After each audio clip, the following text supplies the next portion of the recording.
friends. Welcome to another episode of the 10 Laws Podcast with East Forest. I'm Mr. Forest. This week, I have a conversation with Hanifa Nayo. She's been on the podcast before, and I wanted to touch base with her because we ran into each other. She's moved to Portland. She came to the old church show, and she's also an advisor on Journey Space. But she's really in the trenches and on the front lines of a lot of what's happening with the psychedelic, what do we call this thing? Happening, resurgence. But in that way, she's a co-founder of Fireside Project, which we talk about, but also just getting into issues of like equality and justice and just how, what are some things maybe we can be thinking about in blind spots as we move through this time. And so I really value having these conversations with her, and I know you will too. It says on her website, I love this description, that she's a social entrepreneur, a sacred activist, a digital designer, and a healing justice practitioner. There you go. So we'll get into it. But first, I have just a few announcements. This might interest you. On this Friday, the Still Possible album releases. It is an album of B-sides from my Possible sessions, wherever you listen to music. So I hope you enjoy that, and thank you for all the warm messages you've sent of the songs that we've been releasing thus far. We'll release a few more, but the whole record essentially will be released in full on Friday, June 17th.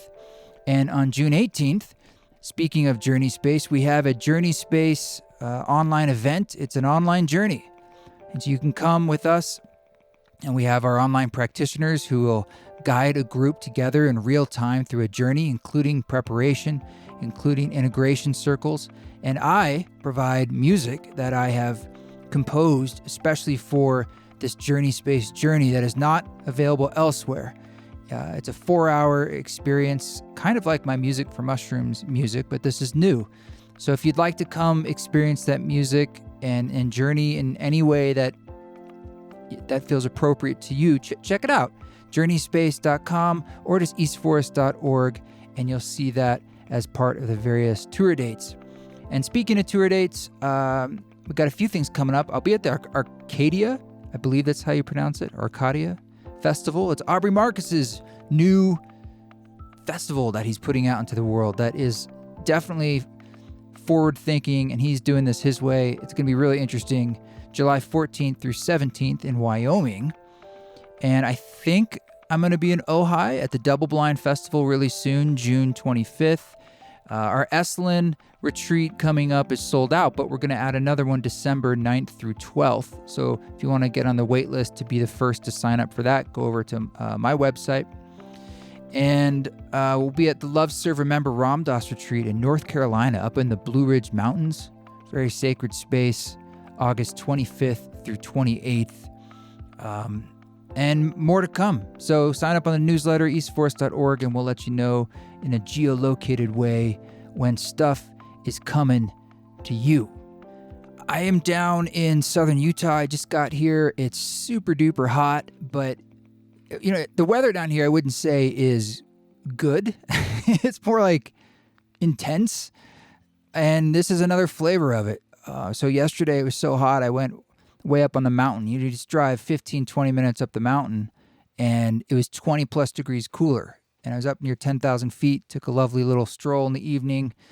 What I love about my little wanders, my little callywampuses, as Bayo Akamalafe said on his podcast episode, one of my favorites, if you haven't heard that one in the past. But on this callywampus, I'm just wandering up in the mountain. I found this little cairn that marked a trail that I was like, I'm taking this trail. It looks like it goes up to the tippy top.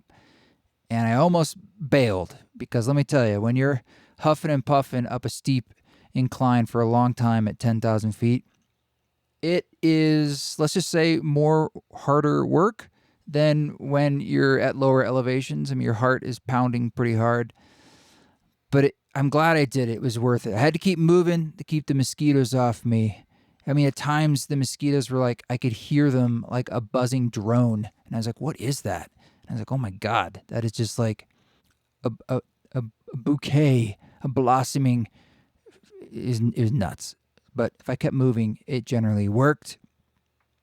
But I'm here because I am helping Harry Grammer, who's also been on the podcast, fantastic episode, with his New Earth retreat that they're doing here in Southern Utah. So he's bringing a bunch of youth up from LA, and we'll be showing them all sorts of fun experiences. I'll be doing some music and some ceremony stuff with them, and I think it's going to be just amazing. I love the ability to bring this work to all kinds of people, especially those who maybe wouldn't hear it or see it otherwise, and this is going to be a good one. So Radha's coming down here Monday to be part of that as well.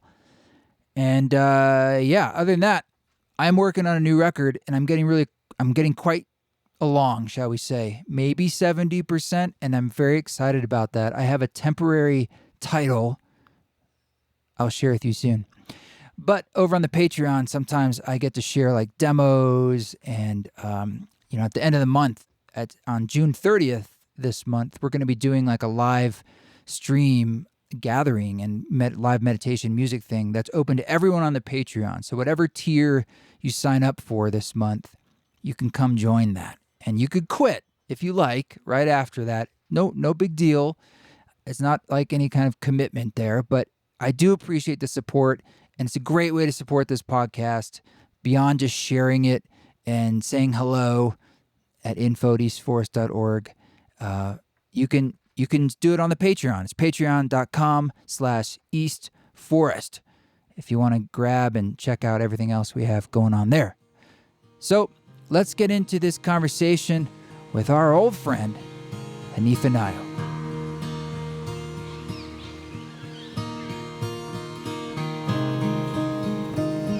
Hanifa, it's good to see you again. I feel like it wasn't too long ago that I got to see you in person. I know, it was wonderful, Krishna. So wonderful to see you when you all came through Portland a few weeks ago, maybe 3 weeks ago. Awesome show. Thank you. I had no idea that you had taken that move across the country. That's a big one. I guess it's been, I don't know, a few weeks since I was there. Is it you settling in even more? Yeah, finding my way. It's I moved across from New Haven, Connecticut to Portland, Oregon in early March. So, and I've done a fair bit of like traveling for meetings and whatnot, but I feel like it's a good place to be nesting, and looking forward to the summers here in Portland. Yeah. Everybody says they're amazing. I'm waiting. It's been pretty rainy so far. They're partly amazing because of how brief they are. It almost makes it more amazing. So take it from someone who grew up there. They are pretty awesome. And occasionally they'll bleed into the fall a little deep, and you'll think to yourself, maybe it's changed. Like, maybe this is the year and it's just going to be different. This is the one. Yeah, and then it just whips you hard with rain and gray. It's more the gray, actually. More the gray. Yeah, I don't mind the rain so much so far. I will say that. Good. It's quite calming, and so it really helps my nervous system regulate. Coming from the East Coast and everything's like very. Hell yeah, it's a calm place for sure. I lived in New York for almost a decade. I know what you mean. It's a different energy for sure. Big time. So, hey, question. Did you go to the Davos, I don't know what it was, technically, a psychedelic summit or something? I actually didn't go to the Davos. It was a part of the week of programming around the World Economic Forum in Davos, Switzerland. But Josh did go, the founder of Fireside Project. We were both going to go, but we had an amazing invitation to also go the same weekend, the same time, to the Psychedelic Science Funders Collaborative annual meeting. So we put our hearts and heads together and said, okay, this is why there's two of us. We're gonna divide, and I don't like to say conquer, but I like to say flourish. So we're gonna divide and flourish. And so Josh was actually already over in Europe. So I stayed here in the United States. It was actually in California, this wonderful place called the 1440 Multiversity. Actually, my very first ceremony concert was there. Oh, that's amazing. Yeah, what a about beautiful 4 place. years ago. Wow. I was really beautiful. The redwoods there are amazing, and the way the property is set up, there's a lot of like outdoor spaces and indoor Yeah. spaces, and I just really enjoyed my time there, meeting with some of the movers and shakers in the field, and those supporting a lot of the infrastructural work that's going to be happening here in Oregon. Actually, so it was really wonderful to be able to attend. Though I would have loved to go to both. I'm glad that both we had a presence at both, but Yeah. I was not overseas recently. So as far as the one overseas, did you get any intel on how that went or what that Oh was yeah, like? It just seems like a very expensive trip. I mean, I saw because they just milk everybody and they think it's just like the elite of the world. So it's got to be yeah, nuts. I mean, how did yeah. it turn out to be interesting or worthwhile? Yeah, it's an interesting setup the way they do it. So the World Economic Forum is its own thing, but then the city, the town of Davos, Switzerland, kind of comes alive, which is where the World Economic Forum is held. And so it's sort of like the town becomes this amazing like little festival of education and art installations and meetups and music and food. So places that might normally be places of a business or places of residence, they sort of open up their spaces and transform their spaces. So then all around town, there's all these amazing things to Right. do and amazing speakers to see.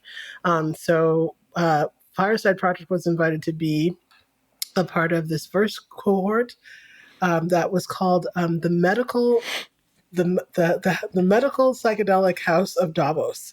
So it was the first really true cohort of psychedelic experts and thought leaders coming together to share with the world on this world economic ish space about what's happening in the world of psychedelics, why you should know about it, what's happening in the world, particularly with medical psychedelics. And so we were speaking about the support line in its first year and talking about peer support within the medical model. And there were, I think, about 20 or so folks from around the globe who were brought in to be part of this original cohort. And as far as I could see and hear, reports back, they did an amazing job. Mm. They really transformed this particular space and had talks almost every day that were well attended as well, and got to meet the likes of like Deepak Chopra was in the house, and there were lots of evening activities as well, some DJ parties and things like this. But it was really this pretty, I think, historical moment in the psychedelic space for professionals and providers and facilitators from all sectors of the psychedelic space to come together in front of this world audience to talk about the importance and the place that psychedelics has within the medical model. Mm. I mean, isn't it? I don't like decriminalized or what's the situation in Switzerland? I know it's always been a place of a lot of tolerance for a lot of drugs. Yeah, that's a really good question, Chris. I actually have no I idea mean, what the regulation is in Switzerland. I'm assuming it's probably decriminalized. I was talking But to not sure. Carl Hart, Dr. Carl Hart, who's a Hmm. big advocate for sort of destigmatizing drugs in general as a thing. And yeah, I think he likes to spend a lot of time there just because of the energy of the culture to drugs. It just seems to be more tolerant. And he was talking to me a lot about like how we classify drugs in a sense, like the bad drugs and the good drugs in a way. And that's usually goes along various social, racial, and cultural lines. You know, how you align like Hmm. people who do certain drugs are bad or that's bad. It's an interesting take, but anyway, Switzerland apparently is one of these spots that's very forward thinking about it. But well, too bad we don't have someone who's googling this for us while we talk. We can just sit here and say, "Who knows? Who knows?" Well, um, we're on our way. We're getting there. And I think the United States is just you're really seeing it. Like literally last week, I was reading an article about my the state that's been my home for the past 20 plus years. Connecticut just is releasing a bill to move forward with a center to study the medicinal impacts and effects of psychedelics. And things are happening in Texas, things are happening in Michigan and DC. I mean, really, it's like the dominoes are moving. And I'm really curious to see how this is going to play out over the next decade, in particular yeah, with, moving from trials to actually like real life, in clinics and clinical settings, and then, being able to one day, be able to access these substances freely, in the market, like we are with cannabis at this point, almost across many of the states here in the You wait, U.S. you mean like access them freely as if they just grew out of the ground? And we could just, maybe you're saying one day we'll be Maybe allowed to one bend day, over and maybe pick one it up. day, it could be possible. Yeah. You know what do you think though that like actually in a weird way, psychedelic liberation could lead to more widespread drug decriminalization overall? Like it's sort of that would be the doorway that they're just like, you know what? Let's look at a little broader scope of our drug policy. Yeah, I think that's been the path forward. That's how I think things have moved inch by inch. Is that as you decrim, then you can legalize. I definitely think that those measures should be made in tandem. Synchronous, like, at the same time. Like I feel like there's danger in decriminalizing but not legalizing, particularly because of what you're talking about. When you talk about across racial lines, when you can create these pockets of harm that can happen when things aren't legalized but they're decriminalized, and like who then and who has the jurisdiction and who's reinforcing and how. So I think that both should happen across, at the same time, but also federally. It's interesting when things are not legalized and decriminalized federally, but they're legalized and decriminalized at a local or Well, state level. if only we had a Democrat as the president, though. Maybe we'll get it. We'll get that. Oh, Maybe. if only we had a Democrat Congress and a Mm. Democrat president, then we're gonna get it Ooh, that's the magical formula, right? someday.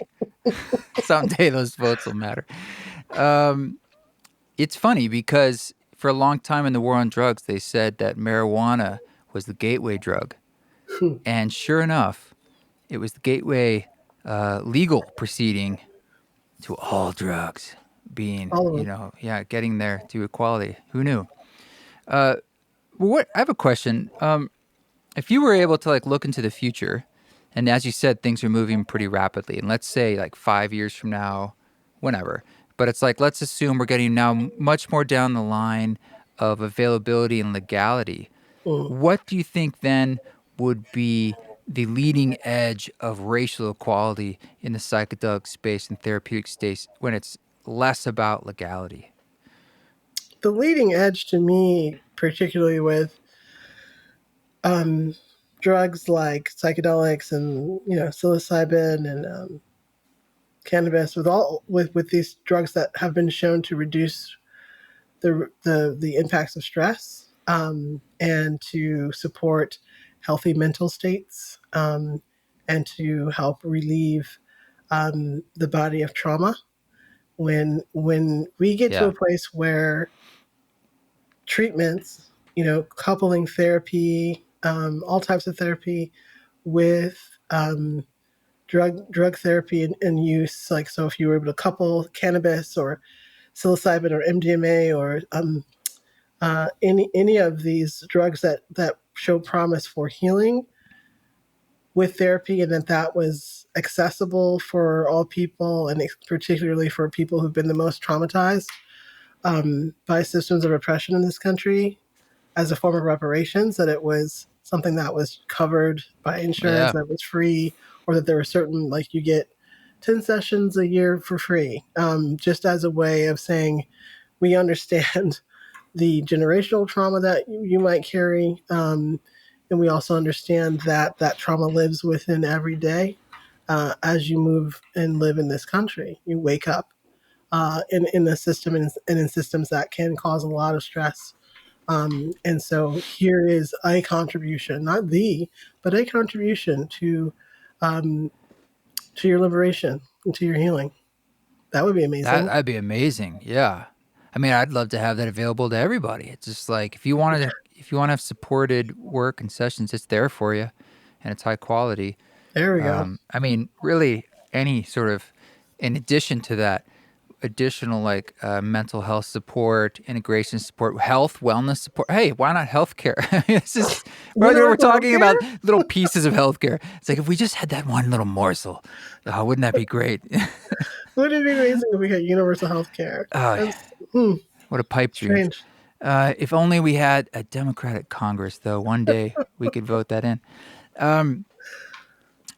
Yeah. So when you went to the thing you went to in Yeah. California, and this was other thing was going on in Davos, I kind of had this imagination like where we're at in this kind of bell curve of the happening of the psychedelic renaissance. That it's not we've gone past like sort of the surprise, and maybe Mm, there's like a perceived crash or backlash. You start to see some of those articles that are trying to like yeah. criticism, and now we're kind of in a more sustainable, longer like climb. Like he says, quite widespread. But where are you seeing the state of the state, and maybe what did you learn from some of these conversations or what you saw going on out there recently? Yeah, I think that there's a lot going on around getting more trials to happen, particularly to support PTSD studies, and that really feels like you talk about gateway. It's being able to use and to move psychedelics and other substances into those spaces where they can be tested and studied and watched and put into trial that then makes them more accessible to move into being legal and decriminalized. Hmm. And starting with PTSD, things that like, big government can understand, starting with that work supporting vets, which is like, who wants to say no to a vet? Who's going to be like, no, you should not have access to support and care to heal any of your pain and traumas that was caused by being in combat or being in service. It's a community that everyone wants to support and should, and so that can then be like this sort of Trojan horse, if you will, to be like, okay, if we can move these studies in and be able to have them accessible to all veterans, military veterans, then that can then open the floodgates for then these treatments to be done on other groups that might need this work, and then make it more accessible, and it sort of kind of reverberates out from there, and begin to change the narrative of the stories about these drugs and substances. I think that's where it Yeah. begins, and so there's been a lot of talk within people on the sort of on the larger circles, kind of looking at it. So it was really supporting veterans work, really supporting veterans healing with psychedelics is a really, really big topic right now, and Huh. moving across the entire country. I mean, Texas is almost like leading the way, honestly, Isn't that when it comes wild? to veterans Yeah. and psychedelic research, which is pretty powerful. The VA is really taking its steps forward and contributing to this work as well. So vets and psychedelic healing is like a really big thing, and super important. And then there are sort of the bigger states right now coming into like the legal and um, decriminalized measurements. So, in Oregon, 109 and 110 were passed. And now we're moving into what does it look like to implement those. And so there's a really big time crunch now as we approach January 23, when the facilitators will be able to start going through their training, and then service centers will be opening up, and folks will then be able to access, at least legally within the state of Oregon, and decriminalized access to psilocybin assisted psychotherapy, which is Yeah. huge. Colorado is making big moves now in that same direction. And so there's big questions about what does the infrastructure look like when you're talking about psychedelic assisted psychotherapy and psychedelic wellness.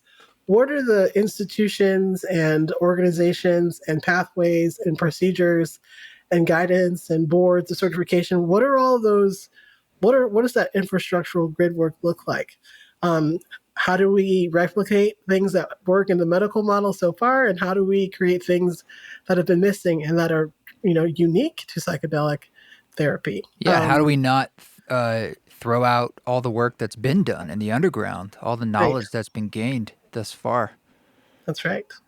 Yeah, And as you can imagine, there are factioning parties with different trains of thought and different priorities. You have some people who really don't want to be bothered at all with the above ground, and then you have a lot of folks wondering about reciprocity. And this is a really big topic, which I'm very glad it's a big topic right now on these higher levels. Is about how, as many and more people are becoming aware of the healing abilities of these plant-based medicines and entheogens and drugs that have been around for eons, that have been utilized by indigenous cultures for thousands of years.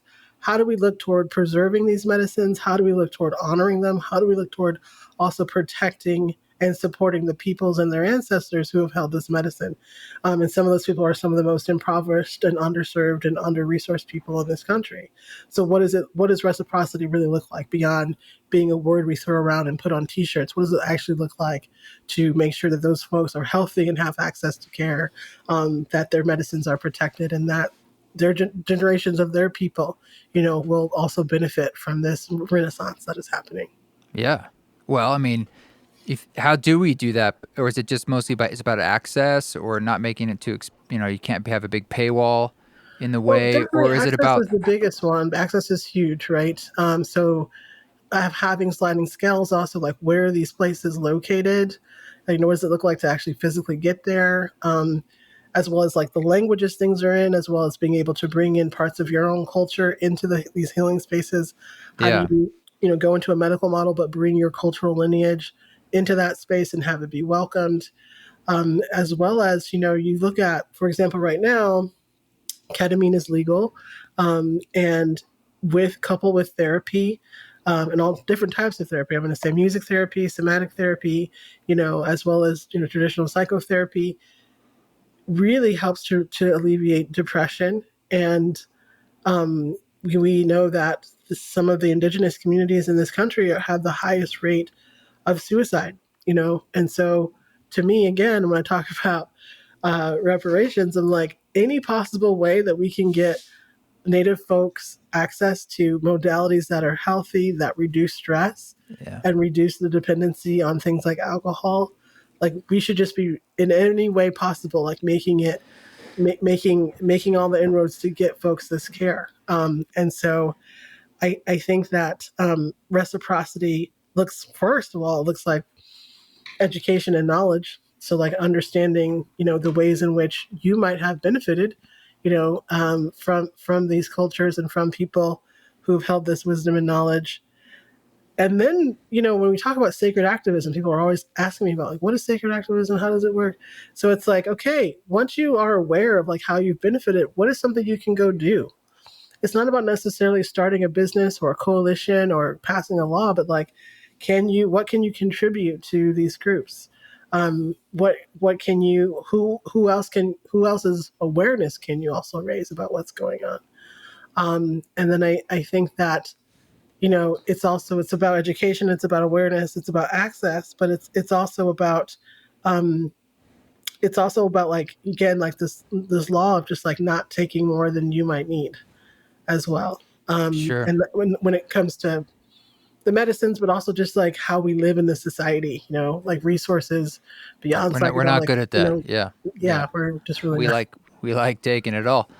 We want Um, everything all the time, and we want multiple things, and we want choice and on everything. And sometimes, going without and sacrificing, you have no idea what that is offering to others. when you said bringing in cultural, would you call it things, elements? I want to hear a little more about that. Like, I am going Yes. to be playing music with Harry Grammer. I don't know if you guys actually got a chance to connect. No. I think I linked you on email with him. He runs the New Earth Yes. Foundation. Yes. Highly recommend you guys connect. You We're guys gonna would get there. hit it off. But I'm going to be playing some music in sort of my ceremony concert style Hmm. for a small group of his youth, and a lot of them have never been out of LA ever, and they're gonna come on this beautiful trip and this is just part of it. And I'm just thinking like, well, what are ways I can make the music and this experience of essentially, breathing and doing some guided simple meditation through this process more accessible? And I'd love any tips on that because it's something that I've been thinking about. That's a beautiful question. And I think that this idea of inviting people to bring in pieces of themselves is critical to creating kind of like a ethos of belonging, and so that it's being co-created together and not like someone's doing something at me, but like we're doing this together. I learned this amazing practice and ritual through my work with a group called Beyond Diversity 101. And they, at the beginning of each of their, there's just like 5-day retreat events. On the first day, we set an honoring table.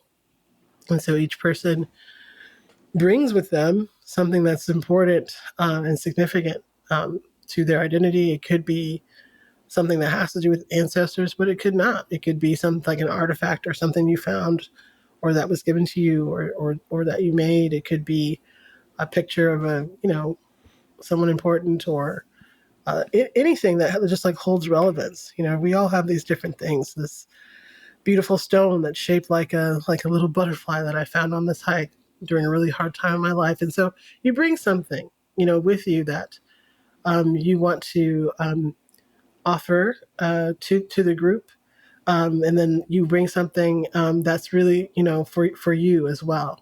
So you can bring one item or two items, and you get to tell a story. Krishna, it's all about story sharing.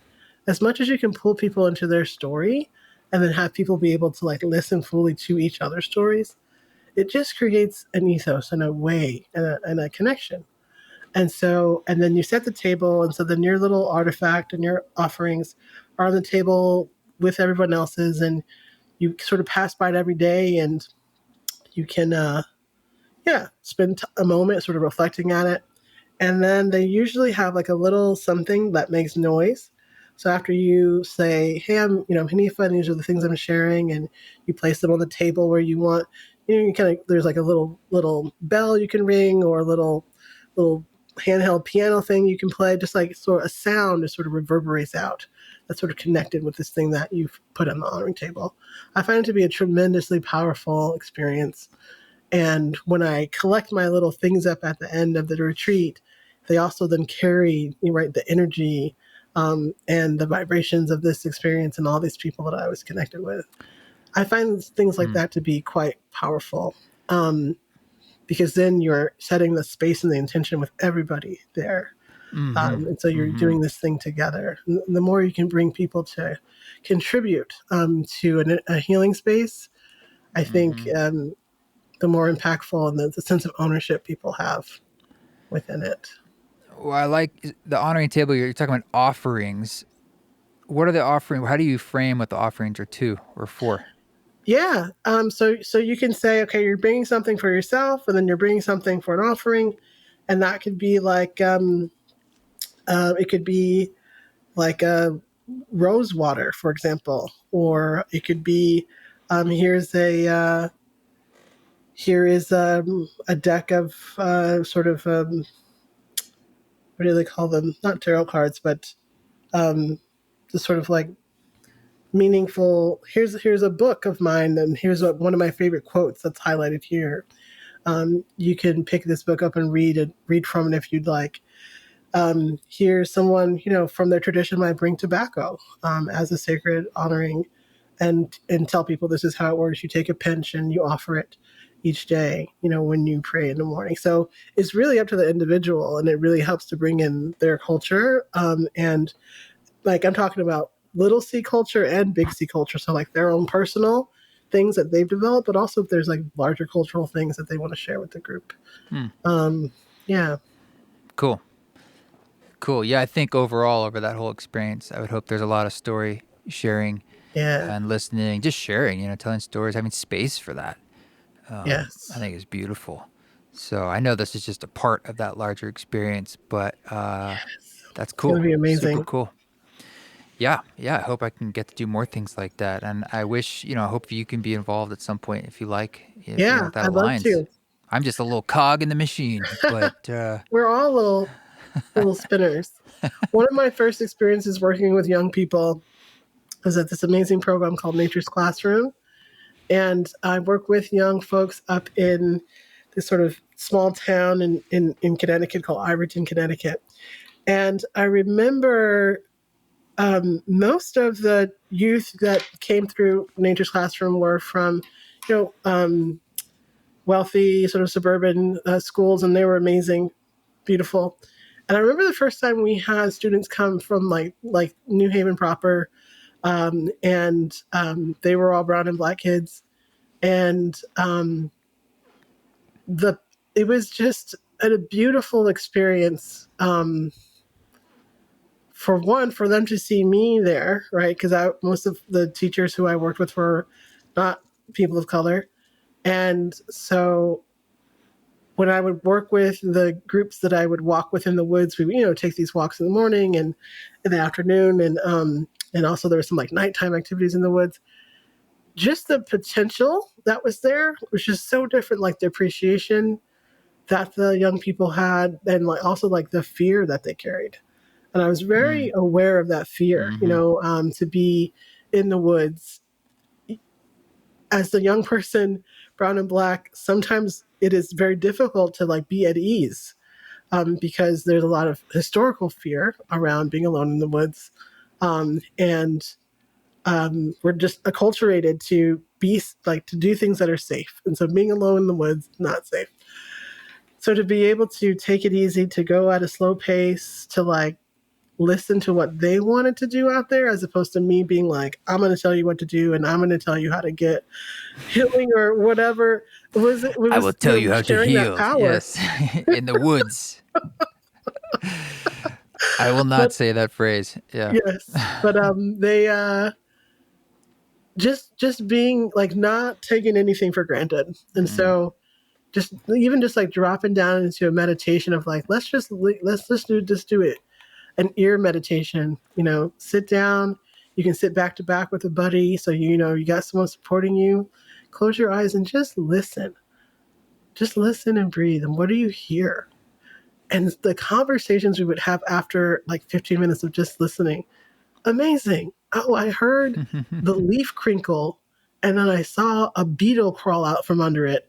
Changed the kid's life. You know, I heard 5 different types of birds. I heard the water rippling over this rock, and it sounded different from when the water rippled over this other rock. I mean, it's just amazing what nature does for us. And I just love being an ambassador for brown and black kids in nature. It's one of the most Especially amazing things I've for ever kids done. who've never maybe heard silence, right? Or let alone like wild sound, and just being actually in it, and it's like, oh my God, what a gift. Is like, let's just take a second and not do things and just check that out. Like, what's that Yes, and like? this is Just happening all the time and all around me. yeah. Yeah. Yeah. So, wow, it's really an amazing thing.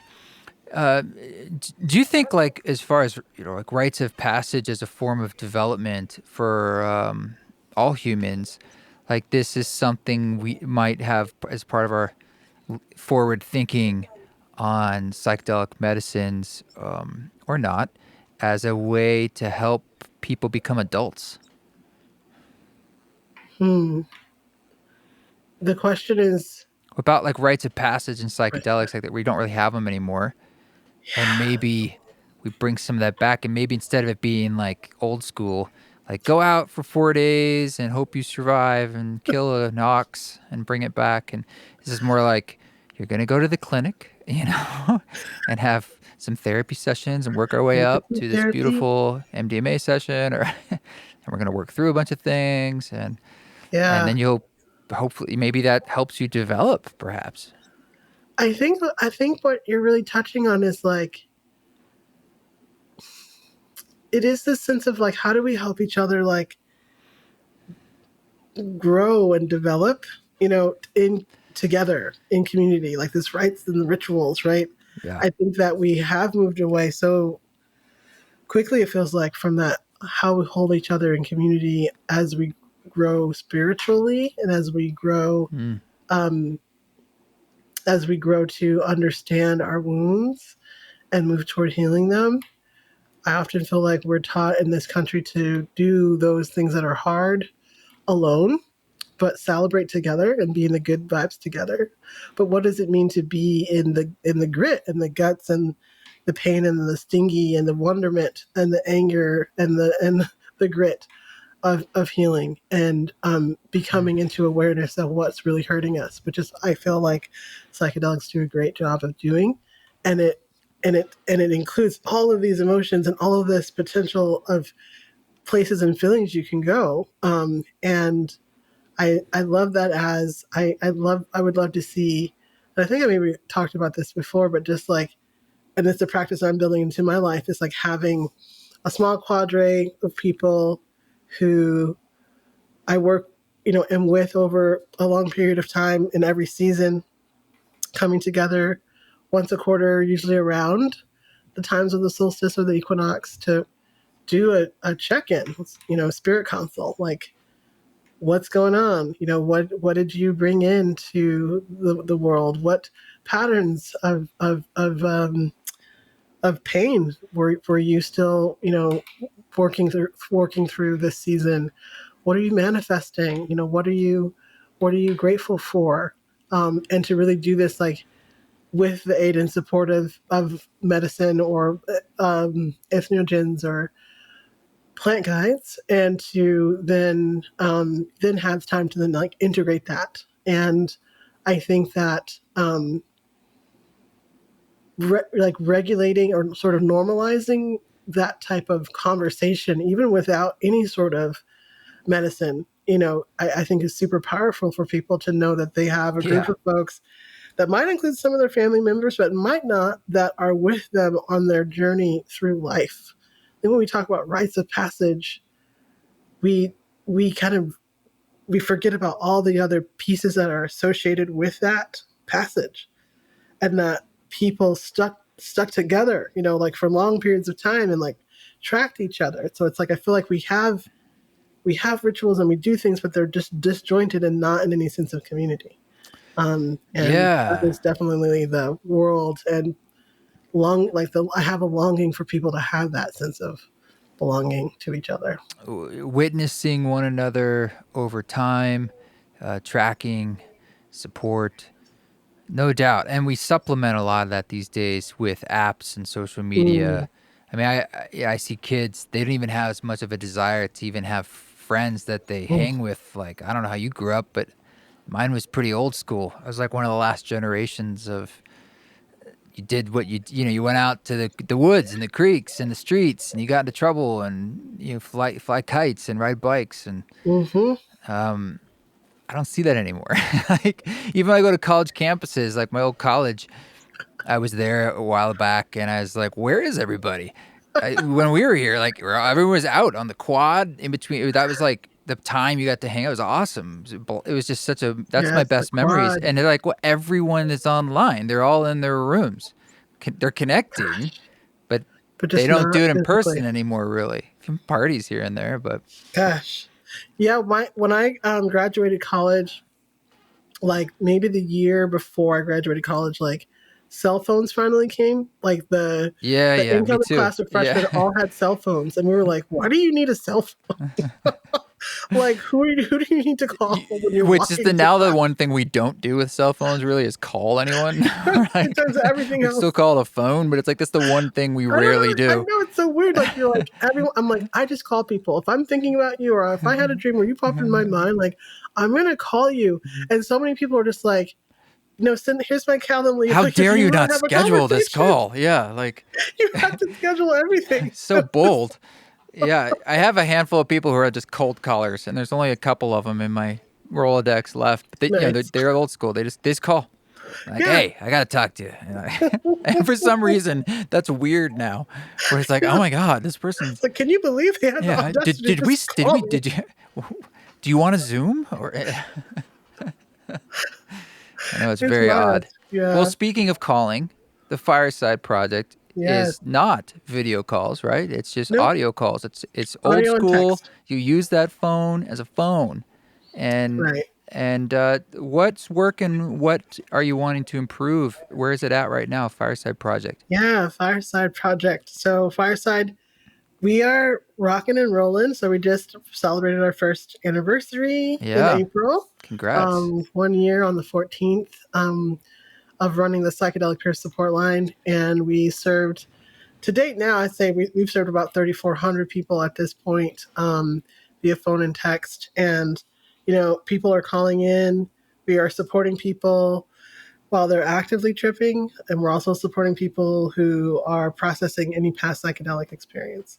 And so this is about, reducing the harm and risk, that can be associated when you don't have someone, when you're alone. And, I can attest for myself, some of the psychedelic experiences I've had have been the most like life-changing, inspirational, and also like challenging times I've had. And so we just want to make sure that everybody knows that they have someone to support them, someone who's a peer, who's had their own experiences with transformational experiences. And I think going into our second year, Krishna, we're looking at, how can we deepen choice in the healing process, like we've been talking about. Like what are some of the things that people can bring in or ask for or request that makes their time on the support line even more powerful for them. So one of those things that we know is true is about choice and representation, and like who is available to hold space and to be a peer support for folks. And so we actually just launched this initiative last this past what month are we in? It's March, We are May, in June June. now. We're So recording we this. launched it in February. The initiative was launched, and I'm proud to say we just hired and brought on and trained 40 new peer support volunteers, and they are affinity peer support volunteers or affinity peer volunteer. And basically, we understand that groups that are marginalized or have been underserved have different needs, and have walked through different systems that impact their outlook and connectivity to the world. And sometimes, not all the time, but sometimes it's important to have the choice to share space with somebody who's in your affinity group who can kind of understand and sympathize in a deeper way and create perhaps a little bit more vulnerability and space for awareness. So we're working with, we've trained military veterans, we've trained transgender folks, as well as people who come from all of the ethno-racial BIPOC groups. And so we have 40 volunteers now who are taking on this role of being an affinity peer volunteer. So starting on June 23rd, you can call in, and if you're a veteran or if you are transgender or if you're in the from the BIPOC communities, you can call and say, "I'd like to speak to an affinity peer volunteer." You'll be asked which group. You can say, "I'm a vet, and I want to speak to a vet," and then you could be paired with a vet to process, or integrate a past Right psychedelic on. experience. And we know that in theory, that this sounds like a really good idea. We don't know what the desire is going to be from the community, but we're going to see. We're going to offer it, so that's why we're piloting it. So it's offered Thursday, Friday, Saturday from 3 to 7 Pacific time, and we hope to do a couple of things. We hope that it works and people desire it. We're going to be sending out post call surveys to folks who call in just to see what the service was like, if they would recommend it, what was helpful about it, what wasn't, and then begin to expand that service so that it's offered more and more and more, and also that we can begin to recruit and bring in other affinity groups to be represented on the line over time. We also know that nobody exists in a monolith, identity, but we do know that there are significant identities that people have that do impact how they see the world and how they relate in the world. And so we want to be mindful of offering choice and giving people as much choice as possible. So that's one big thing that's rolling out. Mm-hmm. And the other thing is, we're looking at and these are more long distance conversations, but we are looking to, what does it look like to have the line open in another country, to have the service available, say in the UK or in Canada. And these are long-term conversations we're having, but we're having them, like laying the track down to move toward being able to have, Fireside UK and Fireside Canada in time. And we're also going to be launching a public-facing educational program training called Psychedelic Citizenship. So you can become a psychedelic citizen. And it's sort of like, the 101 of psychedelic peer support from our purview, from an organization that works with people mostly on the phone, right, on phone and text. But it will cover, Psychedelic 101. It will cover, what is it? How do you interface with emergency services if that happens? And then really give a lot of practice Wow, time that's great. for folks to be in small groups to practice. What is it like, working with somebody who's actively in a psychedelic experience? How do you hold space? How do you listen? How do you reflect? And then how did you do that in person? And then how do you do that when you're maybe on the phone with somebody or texting with someone? So we want to just gear people up with all of these resources and tools. And we feel like, just like CPR, for example, this is an analogy I use but that's really simplified.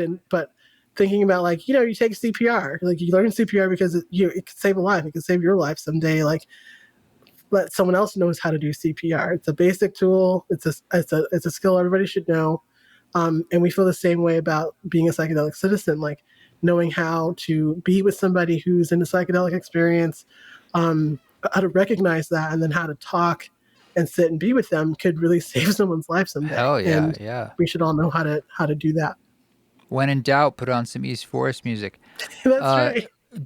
If you are a Put on Angel psychedelic, Grass. if you're a psychedelic citizen, does that also give you admission into the Galactic Federation? Is that a side It's membership? the first badge, yes. All right, good. I just want to make sure that if I pay my dues, that I will get into the Galactic Club, the Air Lounge. Well, that's very exciting. That's all, wonderful things. I think most people would love to know, if they don't know, just to, like, what are the basics for if I have a friend or if I see someone who needs a little help. Some people, it's confusing and they don't really know where to start. And I think we're also afraid of, like, what not to do and also what to do. Yeah. And in some ways, that's more of a question of, like, what not to do. It's like, we don't need to do X, Y, Z. A lot of people overdo it. I love that Terrence McKenna line where he's like, what he needs in a sitter. He's like, well, I like to be in a room and I lay out 5 joints and I'm in complete silence. And then I have this bell and I'll ring the bell sometimes and my sitter will pop their head in the door and just go like, everything's cool. And then they just leave. And he's like, all right, good. I just want to make sure the universe is it here? Are we cool? I love your McKenna voice. Yeah, that's the best I can do. He's a lot whinier. Casuistry. Yeah. Well, that's really wonderful. And let's give out the number. It's 6-4 Fireside? No, 6-2 Fireside. 6-2 Fireside. Sorry about Fireside. that. We're by your side when you're riding high. And that's 623-473-7433. 6-2 Fireside. I love that. Well, we also have an awesome app that you can download. Yes. So if you go to the website, it's on your Google Play, it's in your Apple Store. Go to find Fireside Project app. That's what it's called. Download it. Boom. It's a bright orange logo. It's very hard to miss. And I've gotten a lot of good feedback from folks saying, thank goodness for the app, because when I was in my whatever hero's dose or whatnot, all I had to find was that orange flame and push a button. And I got directly in. Well, the tip I told you, and I think you should tell more people this, have them put it in their contacts and say Fireside, because then you can say, hey, Siri, call Fireside. Right. Just say that to the ether, and it's possible. All of a sudden, you'll just hear a voice being like, hi, how can I help you? Yeah. And you're like, oh, my God, it's an angel. It's Siri. It's Siri. It's Siri. That's right. I love it. Oh, my God, she's talking to me right now. Oh, I don't need you, Siri. She said hello. Is she like calling Fireside right now? She actually just said hello. It's disturbing. Sadly, we will have AI I've seen AI dating apps. You have an AI girlfriend. I don't I'm have this, sorry. of course. Uh, yeah, you're just like, hey, how was your day? And it's like, awesome, you're the best. How was yours? And you can text with your girlfriend. Yeah. Why? Why are we doing this? People are lonely. It's like going to cuddle Go bars or outside. something where you pay someone to cuddle with you. You've seen that? That's in Portland. Okay, that Um, sounds like a Portland thing. yeah. And you pick your cuddle list and and it says what they're good at or what, and then you just sit there and lie together for like 45 minutes. It's because they're in need, you know? Interesting. Yes, but I was saying I like that Fireside is about pushing forward human connections, and using the phone, like we said, something that's actually sort of dying out, and it's leaning into like there's a lot of power to just the sound of a voice. That's real. You're just actually talking. I mean, that in itself, that's somewhat some of the reasons why podcasting is so popular. That's But right.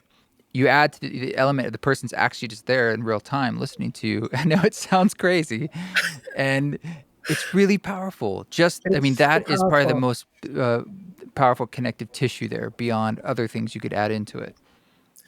That's absolutely right. And our connection all starts with silence. And so when Mm. we're training our volunteers, one of the first exercises that we do after we're sort of done lecturing and sort of introducing Fireside is like, okay, we're going to drop into the power of silence. And we do this exercise where so our trainings are done on Zoom. And so we put people in a room in pairs, and you're instructed to just put the camera on view, so you just see the other person who you're with, and you're not saying anything. You're not saying hey. You're not no verbals, and you're just looking at each other in silence. And you got 2 minutes, and then you switch, and we do that for like 3 or 4 rounds. And it's amazing when we come back to debrief about like, what did you notice? Like, what's happening? What did you feel? The sense of connection that's there, um, the sensation of like having yourself be seen, um, and um, and also just like these really like people have some people, not everyone, but has like just very deep emotional um, connection with the person who they were with, and it builds. So as you go to the second person, it's like you're dropping in a little deeper. You're getting out of the static of I've got to smile or like perform or Yeah. be something. You're just like dropping in and just getting more centered. And so by the time you're the third person, you're just in this really kind of attuned state with each other. And we're doing this to highlight how we, even just without words, we gravitate toward co-regulating together. A lot of people, when they do this exercise, even on Zoom, Mm-hmm. they start to breathe together. They start breathing together in unison. And so a lot of the work that we're doing is about helping people, supporting a space where you can begin to co-regulate for yourself or regulate yourself. And so leaning on silence when it happens in the conversation or in the flow of holding space is it's super a big part of what it Mm. means to support someone, especially in the psychedelic experience, is to be able to allow for that silence to be there, not I just love fill up that. with chatter. Yeah. It is so much more powerful when we don't say. I mean, it lands in a very profound way. Even like you said, 1 minute is huge if two people are together not speaking. That's why we fill it, actually. It's because it's like, this is really palpable. I need to fill it with something. So good on you for that. I mean, I'm happy you have this offering out there in the world and this sort of universal Thank you. support line. So, um, yeah, thank you. And I hope it continues to flourish and become part of the Galactic Federation and anyone in the galaxy. Yes. 6-2 Fireside. And 6-2 Fireside. We're I'm like, by your I side would like when to you're speak flying to an high. Arcturian and one that only lives in the darkness. And you're like, we got that. We We got it got an all. affinity group for you. Yep. Yeah. Anytime. Well, that's wonderful. It's been great connecting with you again. Yeah. Super sweet. And I hope to go to that jazz club sometime you mentioned in Portland. And I would love Hmm. to see that. And I'll let you know Yeah. if The I'm coming through. 1905. Freaking amazing. Best place ever. Yeah. go. Who are some, before we go, who's some of your favorite jazz stuff that you like to listen to? Oh, jazz stuff. Oh goodness. Like Well, I I mean, love Keith Jarrett, for instance. Like I could put on a good Keith Jarrett album, live jazz, poof, gets in the man, zone. I think I'm like kind of. I'm just like steeped in like the old schoolness of things because that's like the original jazz that I grew up listening to. So I think about one of my favorite is just kind of funny, but Chuck Mangione is like one of my favorite artists of all time. Just all those albums just like rock my world. And if you haven't heard of him, he's old Dig it. school, but really, really fantastic. Beautiful, beautiful heart and just groovy. I love the grooviness of it. And the I think, man, there's just so many. I like the singers like Ella, obviously, but I also feel like I'm pretty bad with names, but I think I've really in the early 2000s also when all of like the mushroom jazz was coming out, like the remixes of mushroom jazz. I really love all of those as well. Rock on. Yeah, fantastic stuff. Well, thank So you. good to see ya. Yeah, and I hope to catch up another time soon. Yeah, we certainly will. Thank you. Blessings. Well, thank you so much, Hanifa, for coming on the show again. It's always fun, always great to see you, and I very much appreciate your insights. Look forward to seeing you soon. This song that you're hearing in the background is called The Breeze Told Me So, and it's featuring the guitar fingerings of Richard Woodbury, one of my neighbors here in southern Utah. And this is off the Still Possible album. The full album drops this Friday, June 17th, 2022. Thanks for listening, and more music to come, more conversations, more of us walking our walk together. So in the meantime, you keep doing that. Don't take any shit, but if you do, you know what to do. Do it with grace.